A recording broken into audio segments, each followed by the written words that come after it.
கிருபை நிறைந்த அன்பின் ஆண்டவரே, இந்த மாலையில் உம்மை தேடி வந்திருக்கிறோம். எங்களுக்கு முன்பாக எங்களுக்காக காத்து அமர்ந்திருக்கிறவரே, பேசுகிறவரே, என்றும் பேசிக்கொண்டே இருக்கிறீர். உம்முடைய அன்பை வெளிப்படுத்தும். நாங்கள் இன்னும் உம்முடைய அன்பிலே பெருகி உம்மை துதிக்க பலன் தாரும். இயேசுவின் மூலம் ஜெபிக்கிறோம் பிதாவே, ஆமென். அமர்வோம்.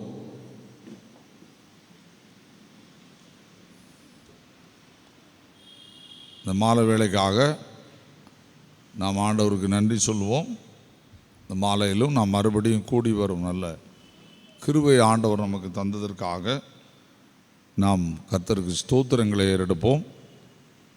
இந்த மாலை பொழுதில் வந்திருக்கிற உங்கள் யாவரையும் இயேசு கிறிஸ்துவின் நாமத்தினாலே வாழ்த்துகிறோம், வரவேற்கிறோம்.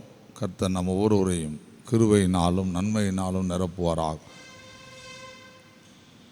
இந்த நாளின் மாலை வேளையில் நான் சிந்திக்க தெரிந்து கொண்ட வேத பகுதி 2 ராஜாக்கள் 8ஆம் அதிகாரம் 1-6 வசனங்களை வாசிக்க கேட்டோம்.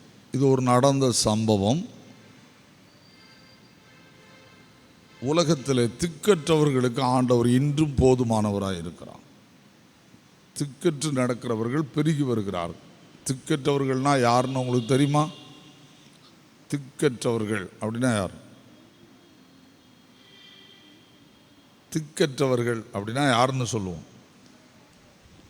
தெரியாதா? எந்த வழியும் இல்லாதவர்கள்.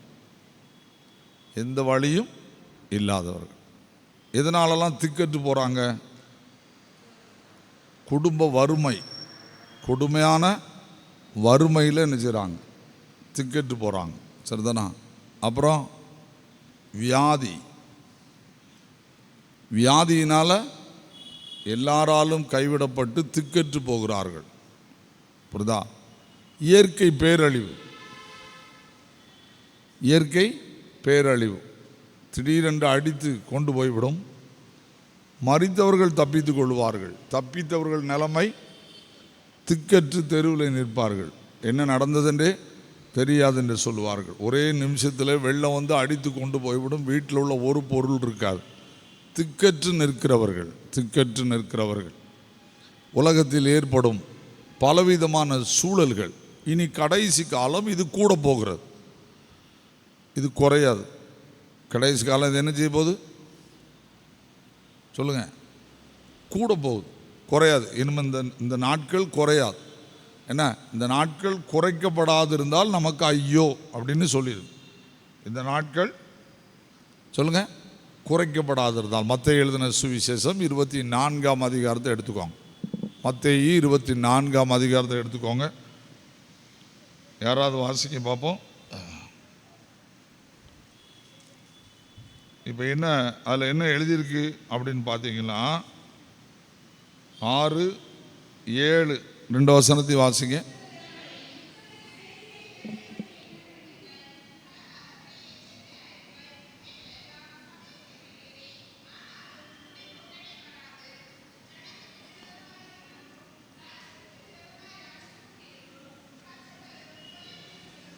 பஞ்சங்களும் சொல்லுங்க, கொள்ளை நோய்களும் பூமி அதிர்ச்சிகளும் பல இடங்களில் உண்டாகும்.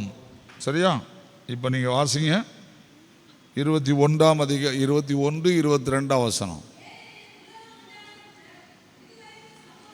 ஏனெனில் உலகம் உண்டானதற்கு முதல் இதுவரையிலும் சம்பவித்திராததும் இனிமேலும் சம்பவியாதமான மிகுந்த உபத்திரவம் அப்பொழுது உண்டாயிருக்கும். அந்நாட்கள் குறைக்கப்படாதிருந்தால்,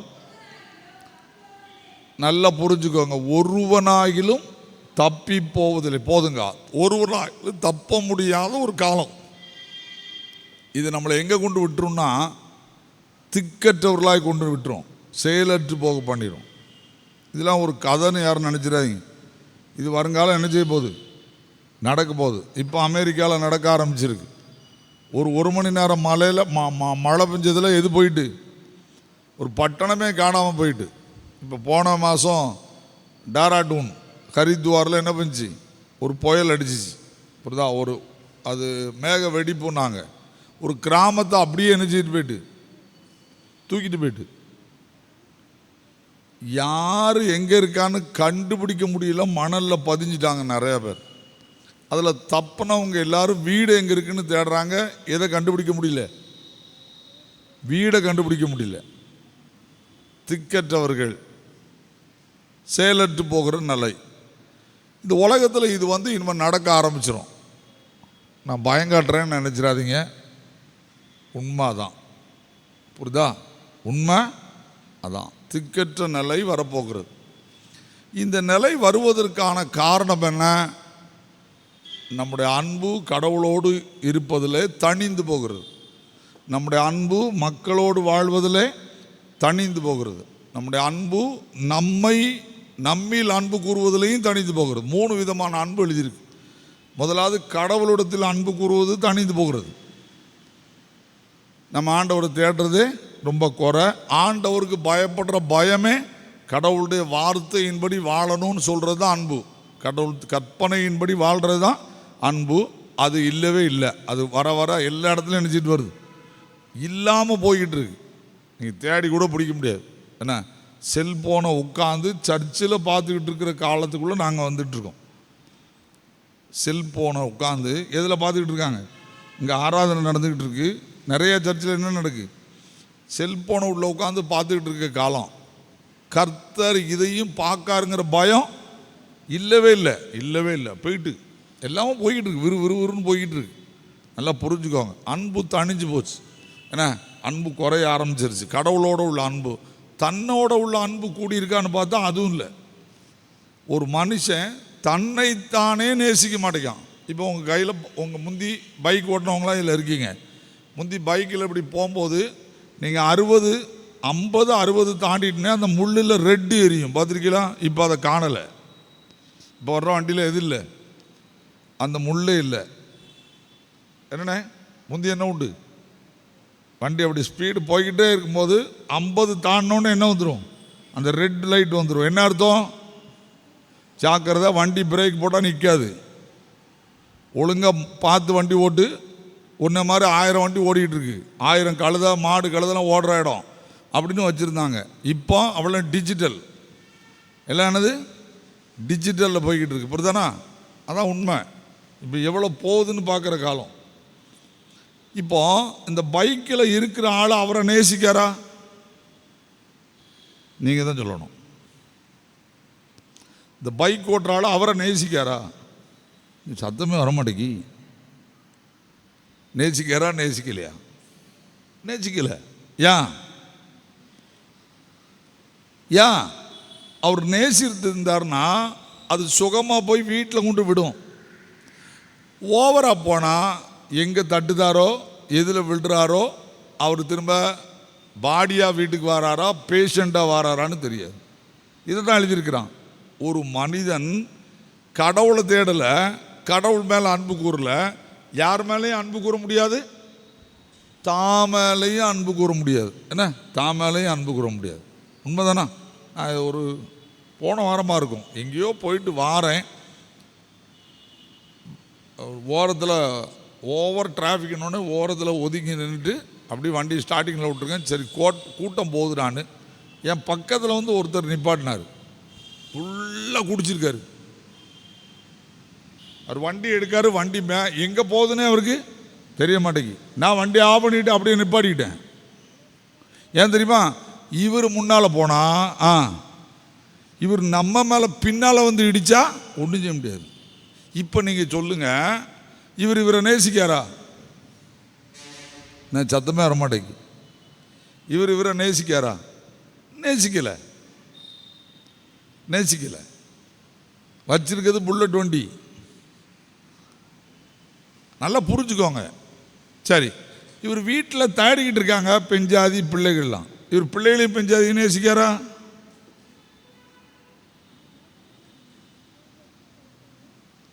நேசிருந்தா குடிச்சிருக்க மாட்டான். குடிச்சிட்டு ரோட்டில் வண்டி ஓட மாட்டான். நல்லா புரிஞ்சுக்கோங்க சொல்கிறேன். அப்போ என்ன நடந்துக்கிட்டு இருக்கு? அன்பு தணிஞ்சு போச்சு. நம்ம நேசிப்பதெல்லாம் குறைய ஆரம்பிச்சிருச்சு. நம்மளை நாமே நேசிக்க மறுக்கிறோம். இப்போ நான் அடுத்த ஆள் எங்கே நேசிக்க, நம்மளே நேசிக்கல. இப்போ நான் அடுத்த ஆள் எங்கே நேசிக்க? அது முடிஞ்சு போச்சு. என்ன, இன்னும் இது கொடுமையாக தான் மாறப்போதை தவிர என்ன செய்ய போகிறது இல்லை, குறைய போகிறது இல்லை. அப்போ இதில் திக்கற்றவர்களாய் மாறுகிறவங்க எண்ணிக்கை கூடுது. ஒரு வீட்டில் புருஷன் பெஞ்சாதி பைக்கில் போகிறாங்க, தட்டி விழுந்துட்டாங்கன்னா 2 பேர் இறந்துட்டா ரோட்டில் யார் நிற்கா? பிள்ளைகள். எத்தனை இடங்கள்ல இன்னைக்கு பிள்ளைகள் அனாதியாக நிற்காங்க, எத்தனை இடங்கள்ல யோசிங்க. இது போக பாவம் என்ன, பிறனுடைய மனைவியோடு ஓடி போகிறது, ஒரு வாலிபனோட கல்யாணம் கட்டிட்டு ஓடிடுறாங்க. என்ன, சமீபத்தில் ஒரு மாவட்டத்தில் ஒரு பொண்ணை அரெஸ்ட் பண்ணாங்க, மாவட்ட பேரை மறந்துட்டேன். ஒரு அம்மா தன் பிள்ளைய என்ன செய்றா, கொன்னுட்டா. கணவனோட வாழாமல் இன்னொருத்தனோட வாழ்கிறதுக்கு கணவன் வெளிநாட்டில் இருக்கான், பிள்ளைய கொல்றா. அரெஸ்ட் பண்ணி உள்ள கொண்டு வச்சுட்டாங்க. அந்த அம்மா போன வாரம் மனு போட்டிருக்கா, எனக்கு கொஞ்சம் தண்டனையை குறைக்கணும்னு போட்டிருக்கா. நல்லா யோசிச்சுக்கங்க, யாரை கூட சுக வாழ்வுக்காக கொல்றாங்க? குழந்தைய, தான் பெத்த குழந்தையே தான் சுக வாழ்வுக்கு இடையூறாக இருக்குன்னு கொல்ற ஒரு காலத்துக்குள்ள நம்ம நினச்சிட்டு இருக்கோம் பைபிள் என்னமோ சும்மா எழுதி வச்சிருக்காங்கன்னு. இது அத்தனையும் வேதத்தின்படி நடக்க ஆரம்பிச்சிட்டு. இப்போ மனிதன் யாரா மாறுறான்? திக்கற்ற நிலைக்கு வாரான். என்ன செய்யனே தெரியாது, என்ன செய்யனே தெரியாது, என்ன செய்யனே தெரிய போறதில்லை. இப்போ நான் இந்த அதிகாரத்தை எடுத்திருக்கேன், 2 ராஜாக்கள் 8 அதிகாரத்தை எடுத்துக்கோங்க. இந்த அம்மா எப்படி திக்கற்ற நிலைக்கு வந்தா அப்படின்னு முதல்ல பார்க்கணும்னா, ஏன்னா இந்த அம்மா எப்படி திக்கற்ற நிலைக்கு வந்தா அப்படின்னு பார்த்தீங்கன்னா, அதில் 1ஆம் வசனத்தில் இருந்து வாசி பார்த்தா இருக்கு பாருங்க. 1வது வசனத்தை ஒருத்தர் படிங்க. எலிசா தான் உயிர்ப்பித்த பிள்ளையாகிய ஸ்திரியை நோக்கி, நீ உன் வீட்டாரோடு கூட எழுந்து புறப்பட்டு போய் எங்கேயாயிலும் சஞ்சரி, கர்த்தர் பஞ்சத்தை வருவிப்பார். எத்தனை வருஷம் இருக்கும்? 7 வருஷம் தேசத்திலே இருக்கும். இந்த அம்மா யாரு அப்படின்னு உங்களுக்கு தெரியுதா? 2 ராஜாக்கள் 4ஆம் அதிகாரம் 14வது வசனத்தை வாசிக்க. அந்த அம்மா என்ன நிலையில இருக்கான்னு இருக்கு பாருங்க.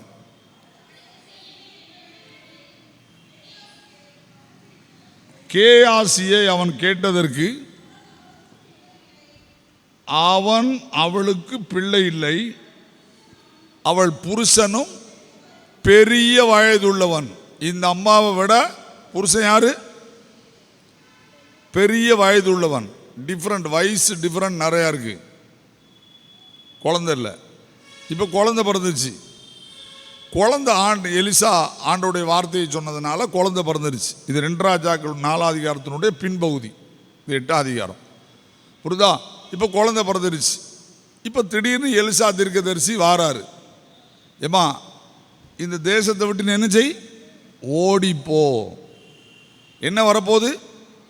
7 வருஷம் பஞ்சம் வரப்போகுது. நல்லா புரிஞ்சுக்கோங்க, 7 வருஷம் பஞ்சம் வரப்போகுது. ராஜாட்ட சொல்லலை, இவன் ஆண்டவரை கீழ்ப்படிஞ்சதுனால இவளுக்கு மட்டும் ஆண்டவர் அந்த தேசத்தில் சொல்றார், இஸ்ரவேல் தேசத்தில் இவளுக்கு மட்டும்தான் சொல்றார். இப்போ இந்த அம்மா யோசிக்கிறா, ஏற்கனவே எலிசா நமக்கு குழந்தை உண்டாகும்னு சொன்னார், என்னச்சிட்டு குழந்தை உண்டாயிட்டு. அதனால இது கர்த்தருடைய வார்த்தை, தப்பணும், இதுல இருந்து தப்பி ஆகணும். இந்த அம்மா என்னெல்லாம் செய்திருக்கலாம்? உங்களுக்கு ஒரு 2 ஆப்ஷன் கொடுக்கேன், என்னெல்லாம் செய்திருக்கலாம். இப்போ நான் சொல்கிறேன், இந்த ஊரில் ஒரு பெரிய வெள்ளம் வரப்போகுது, நீங்கள் எல்லோரும் தப்பித்து கொள்ளுங்க அப்படின்னு சொல்கிறேன்னு வச்சுக்கோங்களேன். உங்களுக்கு இருக்கிற ஆப்ஷன் என்ன? நிறைய ஆப்ஷன் இருக்கு. உங்கள் ஆப்ஷன் என்ன? வேற ஊருக்கு போய் கீழ்படுகிறது ஃபர்ஸ்ட் ஆப்ஷன். அது வேற. சத்தமே வரமாட்டேக்கி. ஆண்டவரே தயவு செய்து என்ன வரப்படாது, மழையே வரப்படாதுன்னு ஜெபம் பண்ணுறது 2வது ஆப்ஷன். 3வது ஆப்ஷன் என்ன இருக்கு? இவர் சொல்லிலாம் நடக்காது, இவர் சொல்லிலாம் நடக்காது. நம்ம பாட்டுக்கு நம்ம இருப்போம். இது என்ன ஆப்ஷன்? மூணாவது ஆப்ஷன். நாலாவது ஒரு ஆப்ஷன் இருக்கு, என்ன தெரியுமா? காலத்தை எல்லாரும் சாவற மாதிரி ஒரு படியை பாய்க்கல, என்ன எல்லாருக்கும் வர்ற மாதிரி நமக்கும் வந்துட்டு போட்டு. இந்த ஆப்ஷன்கள்லாம் இருக்கு நமக்கு. ஆனால் இந்த அம்மாட்ட எனக்கு பிடிச்சது என்ன தெரியுமா? அந்த அம்மா ஒரே ஆப்ஷன் தான் எடுத்துச்சு. என்னது தெரியுமா? இது கர்த்தருடைய வார்த்தை. நீங்க வாழ்க்கையில் கடவுள் வார்த்தைக்கு கீழ்ப்படிஞ்சு திக்கற்றவர்களுக்கு உதவி செய்கிற ஆண்டவர் உதவி செய்யணும்னு நினைச்சா, ஆண்டவர் முதல்ல நடக்க போகிற காரியங்களை கற்றுக் கொடுக்கும்போது இது யார் வார்த்தைன்னு நம்பணும். இது கர்த்தருடைய வார்த்தைன்னு நம்பணும்.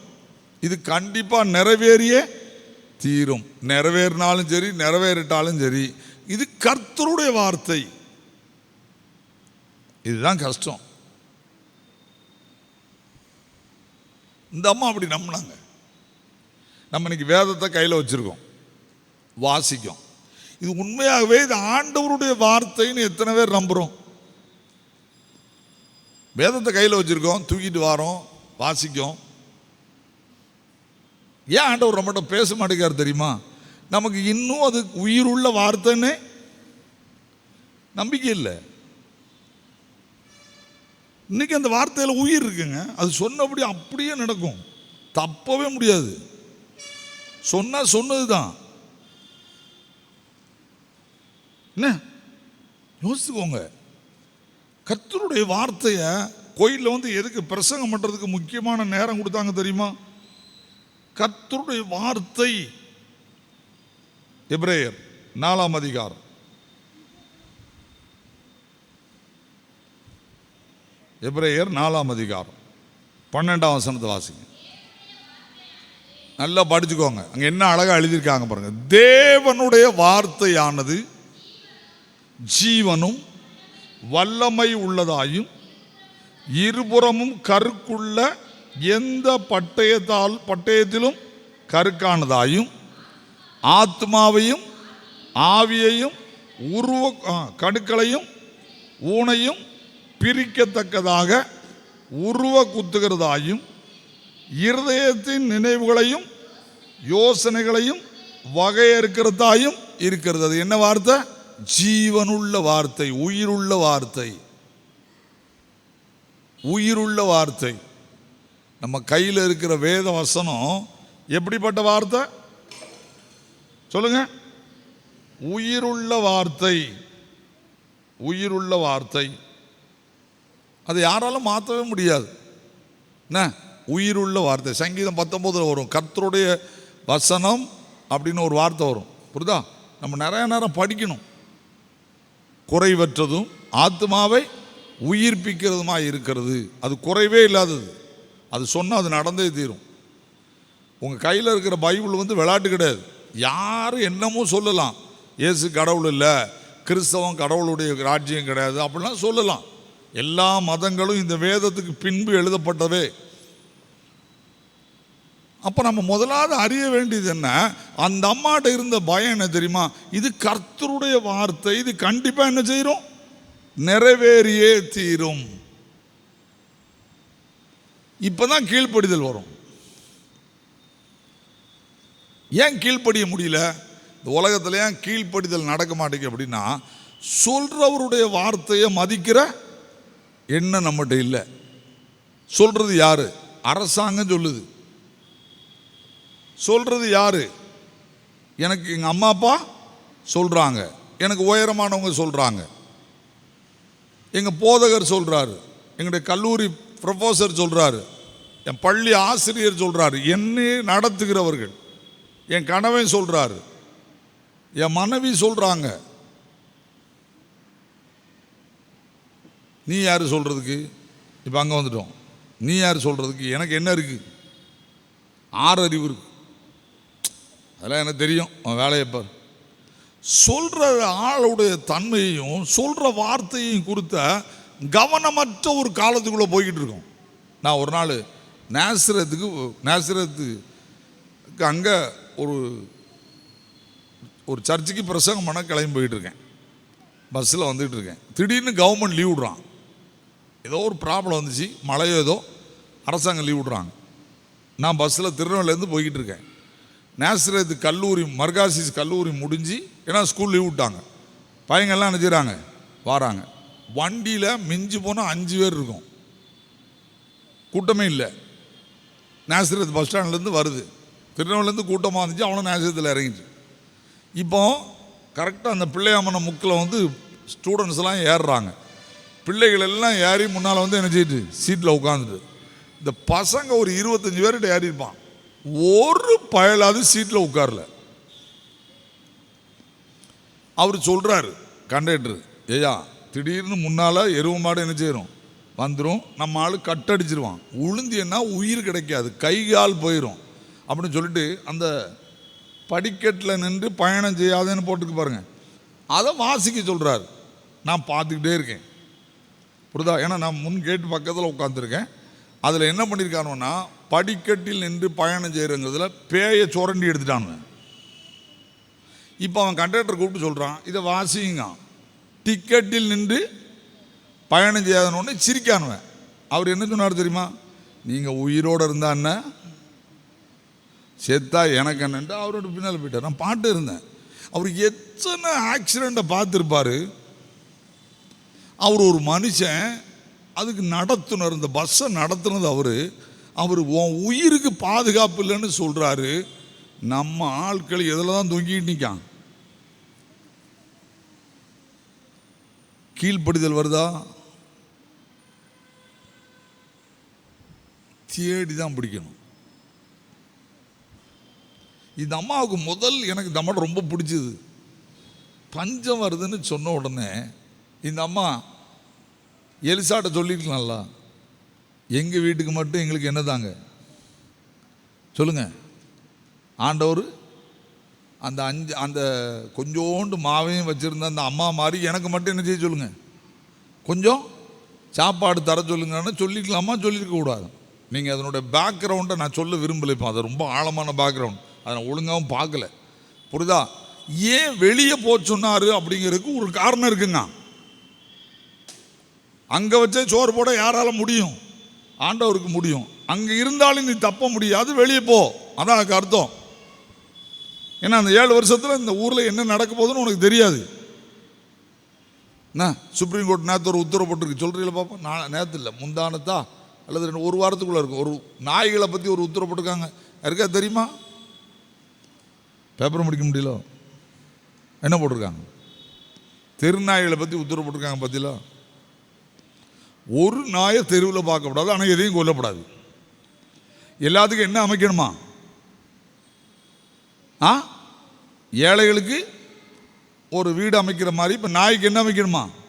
ஒரு கூட்டில் வச்சு கீழே ஒருத்தர் விளக்கு எழுதியிருக்காரு, ஒரு நாய் ஒரு நாள் இவ்வளோ சாப்பிடும். நான் வாசு பார்த்துட்டு கொஞ்ச நேரம் சிரிச்சேன். நம்ம வாழ்க்கை எப்போ எது நடக்குதே தெரியுமா? ஏன்னா டெல்லியில் ரோட்டில் நடந்து போக முடியல, தெருநாய் கூட்டிட்டு. இது அமெரிக்காக்காரன் பண்ண அநியாயம். இந்த நாட்டை அழிக்கிறதுக்குன்னு அமெரிக்காக்காரன் பிறந்திருக்கான். ஏன்னா மனிதர் மேலே அன்பு இல்லை, ஒரு பொண்டாட்டியோட வாழ தெரியல அமெரிக்கனுக்கு. பூரா விபச்சாரம் அமெரிக்காவில் பூரா. ஆனால் இப்போ புதுசாக ஒரு ஆர்டர் போட்டுக்கா, விலங்கு பாதுகாக்கணுமா? ஒன்றை பாதுகாரு, நல்லா புரிஞ்சுக்கோங்க. இது எங்கே இருக்கா இல்லையா? எசேக்கியேல் 14 அதிகாரத்திற்கு வீட்டில் போய் படிச்சுக்கோங்க. நான் இப்போ அதெல்லாம் விளக்க முடியாது, புரிஞ்சுட்டா? இப்போ படிச்சுக்கோங்க. கடைசி காலத்தில் விலங்கு நம்மளை கடிக்கும். கீழ்ப்படிதல் பைபிள் அப்படியே நிறைவேற ஆரம்பிச்சிட்டியா? கீழ்ப்படிதல் நம்மளை விட்டு போக ஆரம்பிச்சிட்டு கொஞ்சம் கொஞ்சமாக போய்கிட்டு இருக்கு. முதல்ல அந்த அம்மா கீழ்ப்படிஞ்சா. என்ன பண்ணுறா?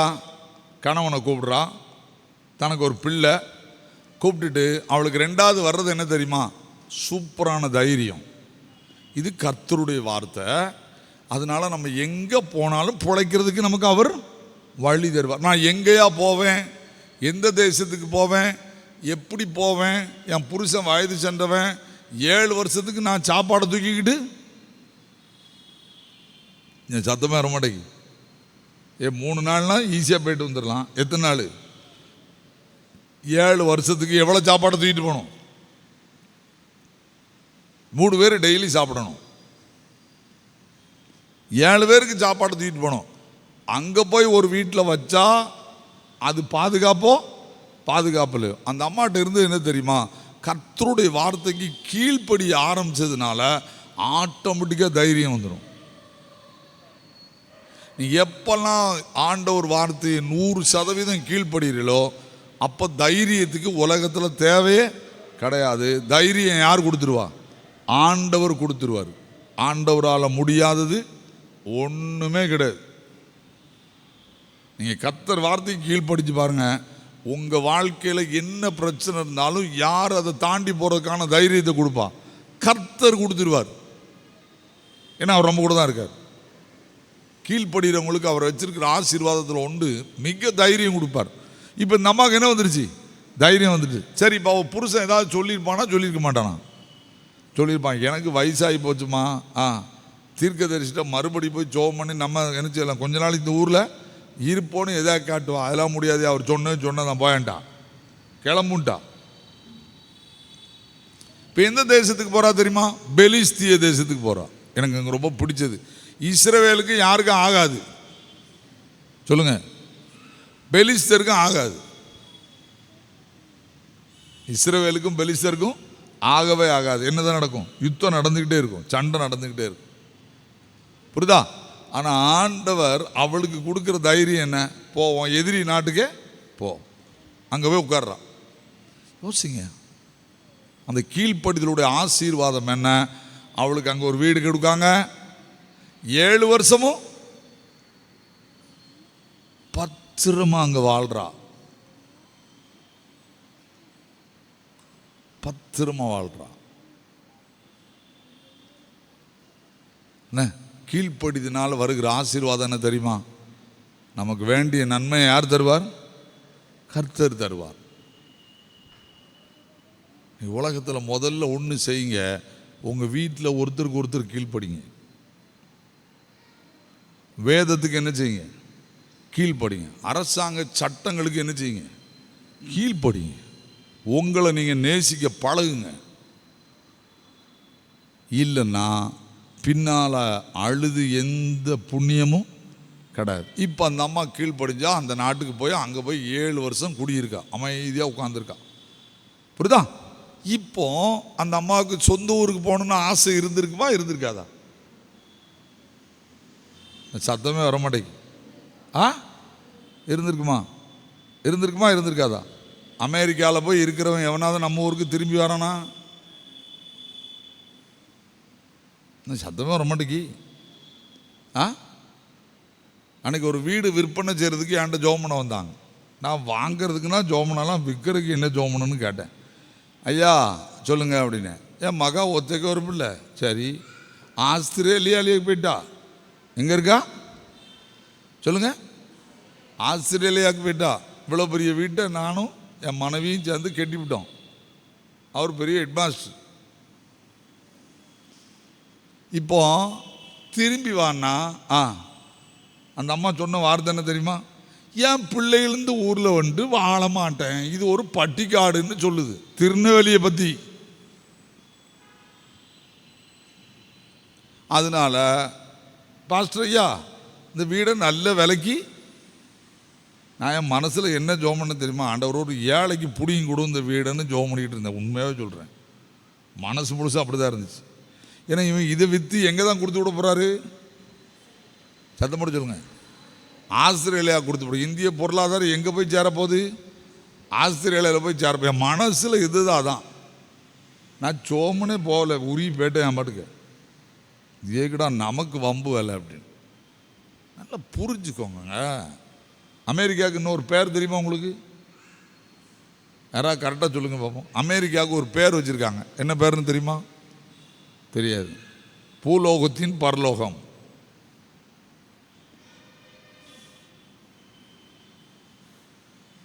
போனால் நம்ம ஆளுக்கு என்ன செய்ய மாட்டாங்க, திரும்பி வரவே மாட்டாங்க. கடவுளே சொன்னாலும் என்ன செய்ய மாட்டான், திரும்பி வர மாட்டான். ஏன்னா கொசுனா என்னன்னே தெரியாதான். எனக்கு ஒருத்தர் சொன்னார், அண்ணே கொசுனா என்னன்னு தெரியாதுண்ணே. எங்கே இருக்கே என்ன, அமெரிக்காவில்னார். கொசுவே இல்லையாதா, கொசுங்கிறது என்னன்னே தெரியாதுண்ணே. ஆச்சரியமா இருக்குல்ல.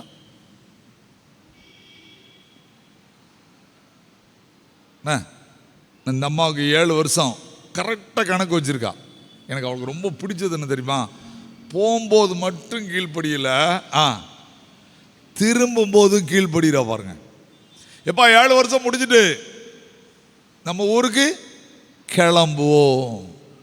சரி, இப்போ நான் கேள்வி கேட்க போகிறேன். அடுத்து ஒரு பெரிய டேஞ்சர் கேள்வி. அவளுக்கு ஒரு ஆம்பளை பையன் பிறந்திருக்கான். சத்தமோடு சொல்லணும், என்ன பையன் பிறந்திருக்கான்? அதுக்கு போனால் 2 ராஜாக்கள் 4 அதிகாரத்து போகணும். நான் இப்போ நுழைய விரும்பலை, சரியா? என்ன பையன் பிறந்திருக்கான் சொல்லுங்க? ஒரு பையன் பிறந்திருக்கான், சரிதானா? ஒத்தைக்கு ஒரு பையன், வயசான பறவை பிறந்திருக்கான். எப்படி வளர்த்துருப்பாங்க,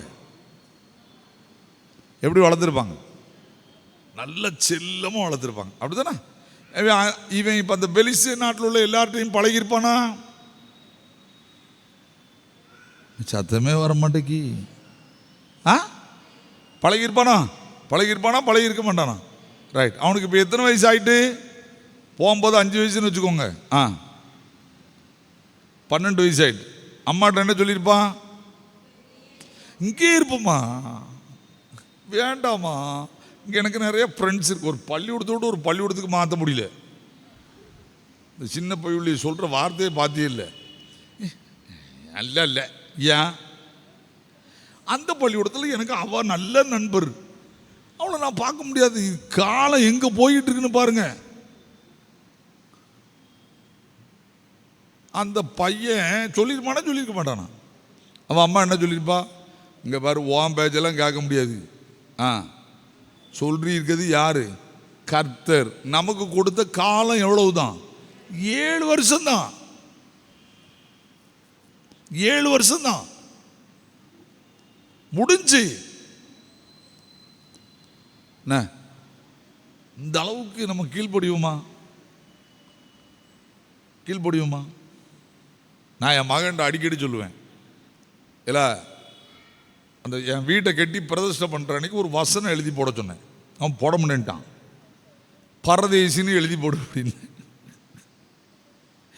எதுக்குன்னு கேட்டான். முதல்ல நான் பிறந்தது பண்ணவளையில், ஆண்டவர் ஊழியம் செய்ய சொன்னது படுக்க 10 பக்கம் நாயனூருக்கு போனார். அங்கேருந்து 6 மணி வரைக்கும் வாங்கினார். அங்கே ஒரு வீட்டை கட்ட வச்சார். அங்கேருந்து ராத்திரியோடு ராத்திரியாக பாளையங்கோட்டைக்கு போனார். எங்கே வந்தாச்சு? பாளையங்கோட்டைக்கு. இது இங்கேருந்து எங்கே போக சொல்கிறாரோ எனக்கு தெரியாது. அதனால இந்த வீட்டுக்கு வச்சுக்கோ, இது நம்ம ஒரு லாட்ஜ் மாதிரி வச்சுக்கோ. எத்தனை வருஷம் நமக்கு இருக்க போகிறோமோ தெரியாது. நம்ம யார்? பரதேசி. இன்னைக்கும் நான் சொல்லுவேன், ஆண்டவர் இந்த வீட்டை விட்டுட்டு போகணும்னு சொன்னால் நாளைக்கு காலையில் என்ன செய்யணும்? பெட்டி படுக்கையெல்லாம் தூக்கிட்டு போயிடணும் அப்படின்னு. நீங்கள் நிறைய நேரம் நினைக்கிறோம், என்ன இதுதான் நமக்கு வீடு கூடாரம், சரி பரவாயில்ல நம்ம பேரம் பேத்தி. உங்கள் விசுவாசம்லாம் நல்லது தான், நான் இல்லைன்னு சொல்லலை. ஆனால் உங்கள் விசுவாசம் எதுக்கு பிறவுதான் இருக்கணும்? கர்த்தருடைய வார்த்தைக்கு பிறவுதான் இருக்கணும். நிறைய நேரம் நம்ம படிக்கணும். ஆமாம், இந்த நாயை பார்த்துருக்கீங்கன்னா பூமி எதிர்ச்சி வர்றது அதுக்கு தெரியும். அது இடத்த காலி பண்ணிடும். ஒரு நாயும் சாவாது. எதுக்கு? பூமி எதிர்ச்சிக்கு சாவாது. அதுக்கு தெரியுமா பூமி அதிர போகுது அப்படின்னு.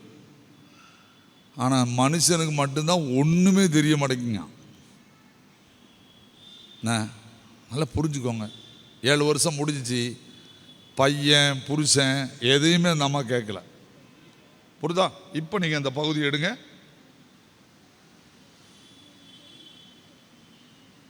மூணாவது வசனத்தை வாசிங்க.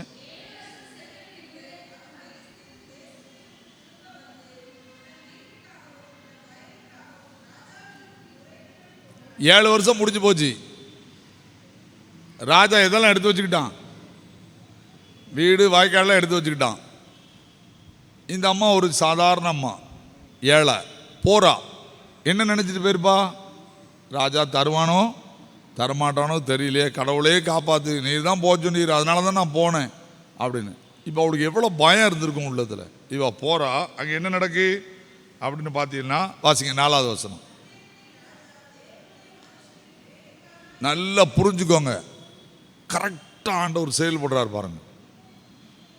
அந்நேரத்தில் ராஜா தேவனுடைய மனுஷனின் வேலைக்காரனாயிருந்த கேயாசியுடனே பேசி எலிசா செய்த அதிசயங்களை எல்லாம். இந்த அம்மா கிளம்பி வாரா, யாரை பார்க்க? ராஜாவை பார்க்க. இப்போ கேயாசி கிட்ட ராஜா கேட்கான், எப்போ அங்கே வா, எலிசாவுக்கு வேலைக்கிறாவன், நீ சொல்லுப்பா, இந்த உங்க எஜமானி என்னெல்லாம் சொன்னாருன்னு சொல்லுங்க. அப்ப யார் உள்ள வரா சொல்லுங்க? இந்த அம்மா உள்ள வரா. அடுத்த வசனத்தை வாசிங்க. செத்து போனவனை உயிர்ப்பித்தார் என்பதை. யார் செத்து போனா? இவன் பிள்ளை தான் செத்து போச்சு. இவன் செத்து போன பிள்ளையை தான் யார் உயிர்ப்பிச்சா? அவரு உயிர்ப்பிச்சார். இப்ப உயிர்ப்பிச்சார்னு சொல்லும் போது யார் உள்ள வரா?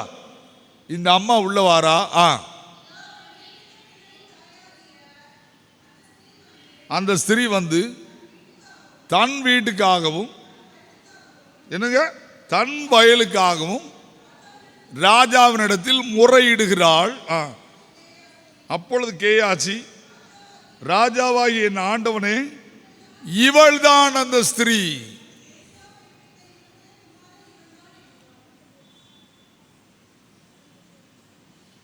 யோசிங்க, என்ன ஆண்டவர், உனக்கு முன்னே சென்று கோணலானவைகளை செவ்வையாக்குவேன், ஜெயம் கொடுக்கிறவர் முன் செல்கிறார், தடைகளை நீக்கி போடுகிறவர் முன் செல்லுகிறார். வருங்காலத்தை குறித்து பயப்படுறீங்களா? பயப்படாதீங்க. யாருக்கு மட்டும் கீழ்ப்படிங்க, வசனத்துக்கும் ஆண்டவருக்கும் கீழ்ப்படிச்சு பழகுங்க. மற்றெல்லாம் தேவையே கிடையாது.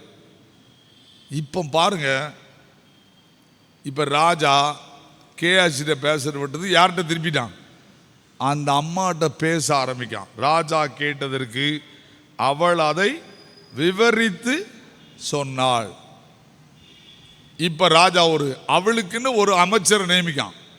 வாப்பா அப்படின்னா என்னது, 7 வருஷம் அவ பேர்ல எவ்வளவு நிலம் இருக்குன்னு ஒரு கால்குலேட் பண்ணு, அவ வீடு எதுன்னு கண்டுபிடி, எல்லாத்தையும் எடுத்துட்டு வா, எல்லாத்தையும் எடுத்து பாரு, அவ எத்தனை வருஷம் இந்த வீட்டை விட்டு போனாலோ அந்த வீட்டை அவளுக்கு கொடுத்துரு, புரியுதா?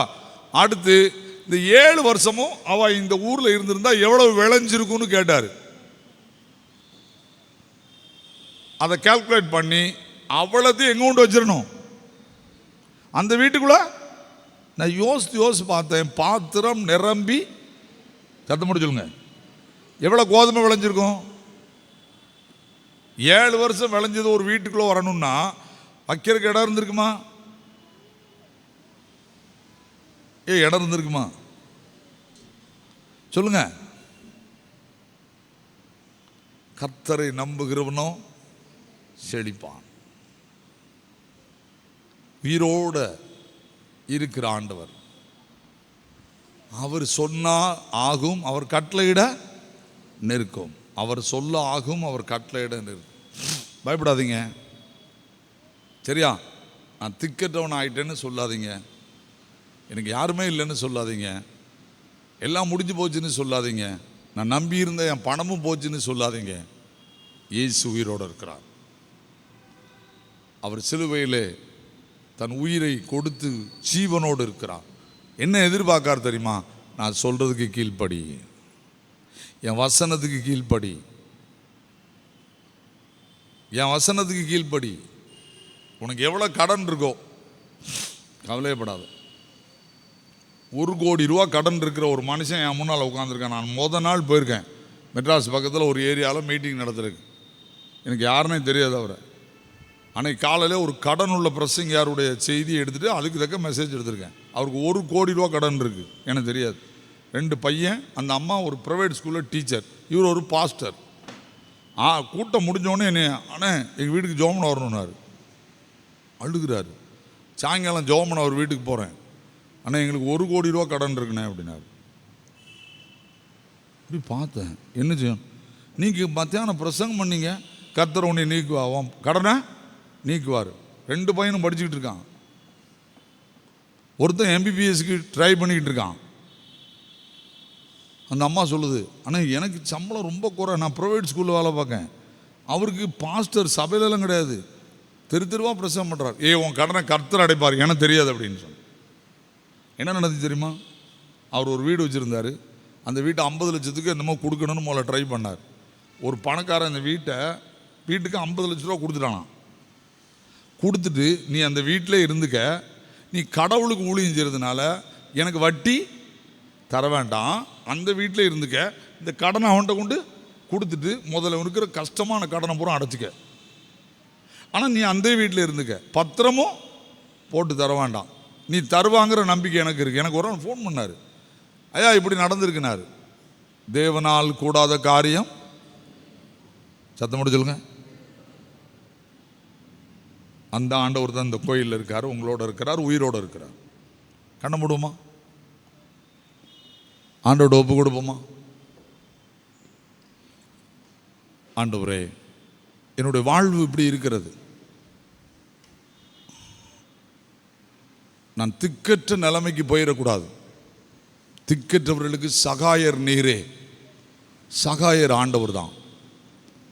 அவர் மரணத்தை ஜெயமாய் விழுங்குவார், எல்லா முகங்களிலும் இருந்து கண்ணீரை துடைப்பார், தம் ஜனத்தின் நிந்தையை பூமியில் இராதபடி நீக்கி விடுவார். கர்த்தரே இதை சொன்னார். ஏசாயா 25:8 வாசிக்கிறோமே, அந்த ஆண்டவர் உயிரோடு இருக்கிறார். ஆண்டவரே உதவி செய்யும்னு கேளுங்க. கிருபை நிறைந்த அன்பின் ஆண்டவரே, நல்ல மாலைக்காக ஸ்தோத்திரம். வேதத்தின் ஒரு பகுதியை நாங்கள் மறுபடியும் தியானிக்க எனக்கும் எங்களுக்கு உதவி செய்தீர். உண்மையாகவே இயேசு கிறிஸ்துவின் நாமத்தினாலே ஜெயம் கொடுக்கிற தேவனுக்கு ஸ்தோத்திரம். இயேசு கிறிஸ்துவால் கூடாத காரியம் ஒன்றுமில்லை என்று கேள்விப்பட்டிருக்கிறோம். ஆண்டவரே, எங்கள் குறைகள் எல்லாம் நிறைவாக்குகிறவரே, இந்த ஆராதனையில் இந்த வார்த்தைகளை கேட்கிறவர் மத்தியில் நம்பிக்கையற்ற நிலையில், திக்கற்ற நிலையில் வாழ்ந்து கண்ணீரோடு இருப்பார்களானால் நீர் இப்பொழுது தொட்டு அவர்களுக்கு ஒரு நம்பிக்கையின் வார்த்தையை கொடுத்திருக்கிறீர். எப்படி ராஜாவோடு பேசுவதற்கு எங்கள் ஆண்டவர் கேயாசியை சரியான வேளையில் அனுப்பி கர்த்தர் அற்புதம் இந்த அம்மாவுக்கு செய்து அற்புதமும் அதிசயம் காண உதவி செய்கிறோம். அதே போல இந்த ராத்திரியில இயேசு கிறிஸ்துவின் நாமத்தினால் இந்த இடத்துல இருக்கிற அத்தனை பேரு ஆசீர்வதித்து அனுப்பும். இயேசுவின் மூலம் ஜெபிக்கிறோம் பிதாவே, ஆமென்.